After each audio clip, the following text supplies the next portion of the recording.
யாருக்கு பிறந்த நாள்?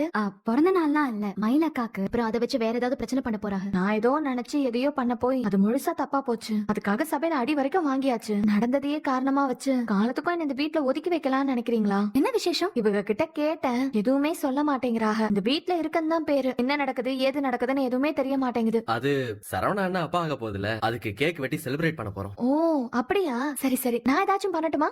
இல்ல வேண்டாம். பாயசம் பண்ணட்டுமா? வேண்டாங்க, ஸ்வீட் எல்லாம் கடையிலேயே வாங்கியாச்சு. டேய் என்னடா இதெல்லாம்? நீ கோடு போட்ட அப்படியே நாங்க ரோடே போட்டோம். புரியல. ஏதாவது பண்ணணும்னு நீ நினைச்சிருப்ப, அந்த ஆசையை நாங்க நிறைவேத்திட்டோம். மயிலக்காக்கு சர்ப்ரைஸ் கொடுக்கணும்னு சொன்னீங்கல்ல, அதுக்குதான் இந்த ஏற்பாடு. மாமா கேக் எல்லாம் கூட வாங்கிட்டு வந்தாச்சு. டேய் எதுக்குடா இதெல்லாம்? அண்ணா ஆசைப்பட்டதை நிறைவேற்றுறது தம்பிங்களோட பொறுப்பு இல்ல. ஆமா, அப்பா காசு கொடுத்தாரா?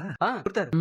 பரவாயில்ல. மாமா அந்த புடவையை நாங்க பாக்கலாமா? ரொம்ப விலை அதிகமான புடவை இல்ல, 940 ரூபா தான் வந்துச்சு. மாமா அதுவே நல்ல ரேட்டு தான். காட்டுங்க காட்டுங்க, உங்க டேஸ்ட் எப்படி இருக்குன்னு பாப்போம். பாருங்க. ஐயோ, இப்படியே நம்ம புடவைய பத்தி பேசிட்டு இருந்தா கோயிலுக்கு போனவங்க வந்துட போறாங்க. ஆமா ஆமா, ஆளுக்கு ஒரு பலூன் எடுத்து ஊதுங்க. சூப்பரா இருக்கு. அக்கா பார்த்தாங்க அப்படியே ஆச்சரியத்துல ஆடி போயிடுவாங்க. இதெல்லாம் பார்த்துட்டு அப்பா எதுவும் சொல்ல மாட்டார்ல? அதெல்லாம் அப்பா ஒண்ணும் சொல்ல மாட்டாருனே. ஏங்க, கோயிலுக்கு போயிட்டு வர வழியில மயிலோட அம்மா போன் பண்ணாங்க. அந்த டாக்டர் கிட்ட அப்பாயின்மெண்ட் கிடைச்சிருச்சாம். நாளைக்கு அந்த டாக்டர் கிட்ட மயில செக்கப்க்கு கூட்டிட்டு வர சொல்லிருக்காங்க. ஆஹா, பாத்தீங்களா, குழந்தை பத்தி பேச்சு வந்தாலே என் மகன் முகத்துல ஒரு தனி சந்தோஷம் வருது. பரவாயில்லப்பா, நல்லா சரியான நேரத்துல தான் கொண்டாடுறதுக்கு ஏற்பாடு பண்ணிருக்கீங்க.